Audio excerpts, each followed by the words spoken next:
बिस्मिल्लाहिर्रहमानिर्रहीम। आपका ये चैप्टर नंबर 13 स्टैटिस्टिकल इन्फ्रेंस और इसके अंदर टेस्टिंग ऑफ हाइपोथेसिस ये हमने स्टार्ट किया है। इसका एक लेक्चर एक क्वेश्चन आप देख चुके हैं, तो अब हम नया क्वेश्चन देखेंगे। इन दोनों क्वेश्चंस के अंदर कुछ चीज़ें तो सिमिलर हैं, यानी दोनों क्वेश्चन आपके टेस्टिंग ऑफ हाइपोथेसिस पर हैं और दोनों क्वेश्चन में 6 स्टेप्स प्रोसीजर है, 6 स्टेप का ये प्रोसीजर है। तो ये बात इन दोनों में कॉमन है। और इन दोनों में एक और बात कॉमन है कि ये सारे आपके पॉपुलेशन के मीन म्यू की टेस्टिंग है। तो जो डिफरेंट बात है वो आप देखेंगे क्वेश्चन नंबर 4 में। Suppose that the variance of the IQs of the high school students in a certain city is 225। कह रहे हैं कि वेरिएंस दिया जा रहा है आपको 225। ये किसका वेरिएंस है? हाई स्कूल स्टूडेंट्स हैं, स्कूल है एक हाई स्कूल, और उसके अंदर जो बच्चे पढ़ते हैं उन बच्चों के IQs का जो वेरिएंस है वो 225 है। A random sample of 36 students has a mean IQ of 106। अब ये सैंपल की बात अब स्टार्ट हो रही है जी। सैंपल लिया जा रहा है 36 का, यानी स्मॉल n है ये आपके पास, और सैंपल का मीन 106 है, यानी ये आपका x बार है 106। सैंपल का मीन x बार आपको दिया जा रहा है। If the level of significance is chosen at 0.05, level of significance ये स्टेप नंबर 2, वहां पर अल्फा होता है, ये आपको बताया जा रहा है। इस क्वेश्चन में आपको बताया जा रहा है, ये हम ये मतलब ये पढ़ लीजिए इसको। बस इसकी वैल्यू है अल्फा इज इक्वल टू 0.05, हम काम में इस्तेमाल करेंगे। हमसे क्वेश्चन ये कर रहे हैं, should we conclude that the IQs of the high school students in this city are higher than 100। ये तुमसे क्वेश्चन किया जा रहा है कि should we conclude mean conclusion. तो कंक्लूजन तो आप तब देंगे ना जब आप एक किसी चीज की बेस पर देंगे, कोई काम करके, तो वो 6 स्टेप का प्रोसीजर करेंगे। उस स्टेप का आखिरी नाम है डिसीजन या कंक्लूजन। तो ये कंक्लूजन तो तब होता है जब 5 स्टेप किए जाएं और छठे स्टेप में जाकर कंक्लूड किया जाए, यानी आपको 6 स्टेप प्रोसीजर अप्लाई करना है। और ये देखिए कि क्या कह रहे हैं कि हम क्या कंक्लूजन दें। Can we conclude that the IQs of the high school students in this city are higher than 100। पहली बात तो यह है कि आप हाई स्कूल है ना, ये आपकी पॉपुलेशन है। वो पहले बात की है मैंने कि हाई स्कूल आपका हो गया पॉपुलेशन, क्योंकि सैंपल जो है वो स्कूल में से आ रहा है, तो ये हो गया पॉपुलेशन। तो आपको कंक्लूजन देना है पॉपुलेशन के बारे में। अब पॉपुलेशन की किस चीज के बारे में देना है, वो चीज इन्होंने थोड़ी सी यहाँ कमी छोड़ दी है। अगर यहाँ पर वो IQ से पहले एवरेज या मीन लिख देते तो हमारे लिए ज्यादा अच्छा हो जाता कि average IQ of high school, तो एवरेज IQ ऑफ पॉपुलेशन, क्योंकि हाई स्कूल आपका पॉपुलेशन है, तो आपको एवरेज ऑफ पॉपुलेशन के बारे में कंक्लूजन होना था, यानी कि म्यू के बारे में। तो वो क्या है जी, मैं तो उसको म्यू ही कहूंगा क्योंकि पूरा स्कूल है पॉपुलेशन, तो अब मैं पॉपुलेशन का लफ्ज यूज करूंगा, स्कूल नहीं कहूंगा।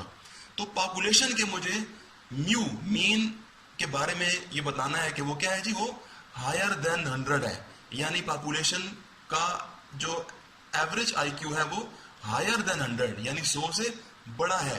तो ये बात लिखते हैं हम यहाँ पर। ये पहले तो सारी वो बातें लिखी है मैंने, ये करीब कर लेते हैं। क्वेश्चन नंबर 4, ये जो सिग्मा स्क्वायर में बोल रहा था, पॉपुलेशन का लिख दिया, स्मॉल n x बार, ये सारी बातें। ये अल्फा जी, ये लेवल ऑफ सिग्निफिकेंस आपको बताया गया था, मैंने कहा था अल्फा जो कहते हैं, ये लिख दिया हमने। देखिए पहले मैंने लिखा है आर दी IQs, ये जो लाइन है बुक वाले की लाइन है, लेकिन मैंने यहाँ एवरेज खुद से ऐड किया है क्योंकि हमें ये पता होना चाहिए। Are the average IQ of school students higher than 100। तो एवरेज किसकी है? स्कूल की, यानी एवरेज पॉपुलेशन की है। तो पॉपुलेशन की एवरेज जो कहते हैं म्यू, इसलिए मैंने यहाँ नीचे म्यू लिखा है। और ये हायर देन 100, तो हायर का मतलब होता है बड़ा, ग्रेटर। तो हायर देन 100 का मतलब कि म्यू ग्रेटर देन 100 की बात हो रही है इस काम में। तो हमें पहले ये सबसे अहम काम है, ये अगर आपसे ना हो सके तो फिर आगे काम नहीं होगा। पहला स्टेप ही आपका इस चीज पर है। तो इंग्लिश में लिखी बात का मतलब ये बनता है जी, ये बनाना लाजमी है क्योंकि हमारे काम में म्यू 100 ही हमें चाहिए, ठीक है। तो उन्होंने तो न म्यू का नाम लिया है न कुछ और, बस हमें खुद से अब ये चीज़ें देखनी है थोड़ी सी कि कैसे हम किसी चीज़ को पॉपुलेशन कहेंगे, कैसे हम पॉपुलेशन के एवरेज को म्यू कहेंगे, ये देखना है आपने। तो म्यू ग्रेटर देन 100 आपको कंक्लूड करना है, यानी कंक्लूजन देना है कि क्या ये ऐसा है या नहीं। तो ये बात तो वो थी ना जो क्वेश्चन में कही गई है। अब इसका अपोजिट आपने खुद बनाना है, इसका मुखालिफ खुद बनाना है। ये कह रहा है mu greater than 100, mu higher than 100। आप मुखालिफ बनाएंगे, नहीं जी हायर देन 100 नहीं है, बल्कि म्यू लेस देन 100 और म्यू इक्वल टू 100, क्योंकि इसमें इक्वल नहीं था। ये तो खाली कह रहा है कि 100 से बड़ा, 100 से बड़ा यानी 100 खुद शामिल नहीं है। तो इसका मुखालिफ कहेगा कि म्यू 100 के बराबर भी है, यानी 100 शामिल भी करेगा। तो जिस चीज़ को टेस्ट करना है उसको लिखिए, ये मैंने लिखा है, उसका मुखालिफ खुद बनाना है। ये इसका मुखालिफ बन रहा है, ये मैंने बोल दिया आपको। अब स्टेप नंबर 1 कीजिए। इसमें the null and alternative hypothesis are H0 और यहाँ पर H1 आएगा। ये VS वर्सेस यानी मुखालिफ है आपस में। तो दोनों में से इक्वालिटी कहाँ पर आ रही है? ये इक्वल आ रहा है, म्यू लेस देन और इक्वल टू 100। इक्वल वाला आप हमेशा H0 में लेंगे, और ये यहाँ इक्वल नहीं आ रहा है, यहाँ म्यू ग्रेटर देन 100 है, 100 के बराबर नहीं है। तो जिसमें इक्वालिटी नहीं होगी वो जाएगा हमेशा H1 में। अच्छा, इससे पहले जो क्वेश्चन था वहाँ आप इससे पहले लेक्चर में आप देखिए, वहाँ इस तरह की फॉर्म थी। H1 में, H1 अहम एक चीज़ है, H1 में ये जो साइन था ना ये नहीं था, बल्कि वहाँ पर ये था, इक्वल के ऊपर लाइन थी। तो जब इक्वल के ऊपर लाइन हो तो उसको कहते हैं टू टेल टेस्ट। तो हमने वहाँ पर ब्रैकेट में ना टी और टी लिखा था, लेकिन यहाँ आज आपका जो म्यू है वो ग्रेटर की फॉर्म में है, ग्रेटर की फॉर्म में है। इसको कहते हैं वन टेल टेस्ट। म्यू की तीसरी एक किस्म होती है, दो किस्में तो मैं बता चुका हूँ कि H1 में म्यू या ग्रेटर देन 100 होगा, या म्यू नॉट इक्वल टू 100 होगा, या तीसरी बात यह है कि म्यू लेस देन 100 होगा। म्यू ग्रेटर देन 100 और म्यू लेस देन 100 और mu naught equal to 100। H1 ये तीन तरह के साइन है हमारे, यही होते हैं, चौथा साइन कोई भी नहीं है। तो H1 में जब भी बनाएं तो आप देख लीजिए कि इन तीनों में से ग्रेटर, लेस, नॉट इक्वल, इनमें से कोई साइन लेना है आपने, चौथा कोई साइन नहीं है। ठीक है जी। अच्छा, अब ये जो ग्रेटर वाला है ना, ये ग्रेटर और ये लेस का केस हम नेक्स्ट लेक्चर में देखेंगे। आज उस पर बात कर लेते हैं थोड़ी सी कि जब म्यू ग्रेटर देन की फॉर्म में हो या म्यू लेस देन की फॉर्म में हो, ये दोनों केस कहलाते हैं वन टेल टेस्ट।